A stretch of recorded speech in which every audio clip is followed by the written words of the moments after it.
আজ আমি বানাবো নিরামিষ খিচুড়ি, তার সাথে মটরশুঁটি দিয়ে আলুর দম আর মিষ্টি কুমড়ো ভাজা। আলুর দমটার জন্য দেখুন আলুটা কিন্তু আমি নুন দিয়ে আগে থেকে সিদ্ধ করে নিয়েছি।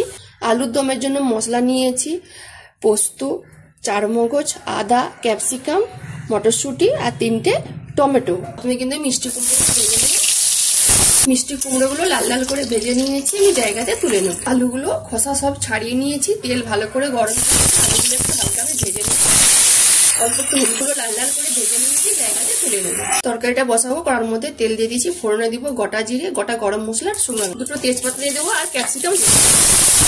মটরশুঁটিটাও ভাজা ভাজা করে নিয়েছি। এবারে দিয়ে দেবো মশলা বাটা, পোস্ত, চারমগজ আর আদা একসাথে আমি পেস্ট করে নিয়েছি। গুঁড়ো মশলা দিয়ে দেবো 1 চামচ কাশ্মীর লঙ্কা গুঁড়ো, ঝাল লঙ্কা গুঁড়ো, হলুদ গুঁড়ো, জিরে গুঁড়ো, ধনে গুঁড়ো, মশলা ধোয়া জল দিয়ে টমেটো দিয়ে মশলাটা দেখুন ভালো করে কষানো হয়ে গেছে।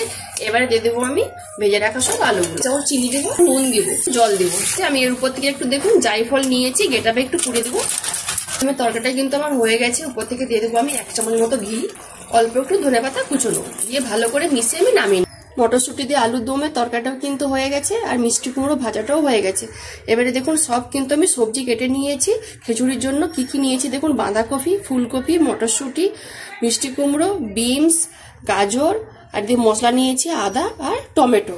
খিচুড়ির জন্য আমি মশলাটা বেটে নেবো। আজকে কিন্তু খিচুড়িটা আমি অন্যরকম একটু বানাবো।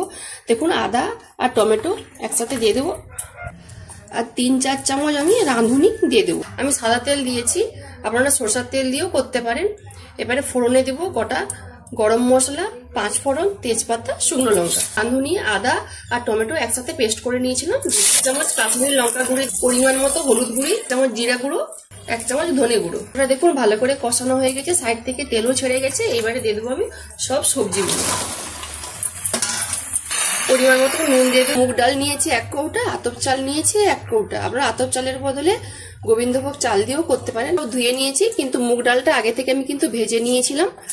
এবারে আমি কুকারে দিয়ে ভালো করে আমি সিদ্ধ করে নেব। সবজিটা কিন্তু ভালো করে সিদ্ধ হয়ে গেছে, কষানো হয়ে গেছে। এবারে দেখুন এই চাল আর ডাল কিন্তু আমি কুকারে সিদ্ধ করেছি, পুরোটাই আমি ঢেলে দেবো। পরিমাণ মতো আমি জল দিয়ে দেবো। জল দিয়ে কিন্তু ভালো করে মিশিয়ে নিয়েছি। এবারে আমি দিয়ে দেবো পরিমাণ মতো একটু চিনি। খিচুড়িতে একটু মিষ্টি দিলে ভালো লাগে। সবজি খিচুড়ি কিন্তু আমার তৈরি হয়ে গেছে। এবারে দিয়ে দেবো উপর থেকে গরম মশলা গুঁড়ো, 1 চামচ মতো ঘি, ধনেপাতা কুচনো। খাবারটা আমি প্লেটে বেড়ে নিয়েছি আর খুব কম সময়ে আর সহজ পদ্ধতিতে আজকে দুটো রেসিপি করে দেখালাম আপনাদেরকে। যদি ভালো লেগে থাকে রান্নাগুলো, তাহলে অবশ্যই একবার বাড়িতে বানিয়ে খাবেন আর আমাকে কমেন্টে জানাবেন। যেসব বন্ধুরা আমার রান্নার ভিডিও দেখতে পছন্দ করেন তারা আমার পেজটাকে লাইক, কমেন্ট, শেয়ার করবেন। যারা ইউটিউব চ্যানেল থেকে দেখছেন তারা সাবস্ক্রাইব করে পাশের ঘন্টাকে ক্লিক করবেন।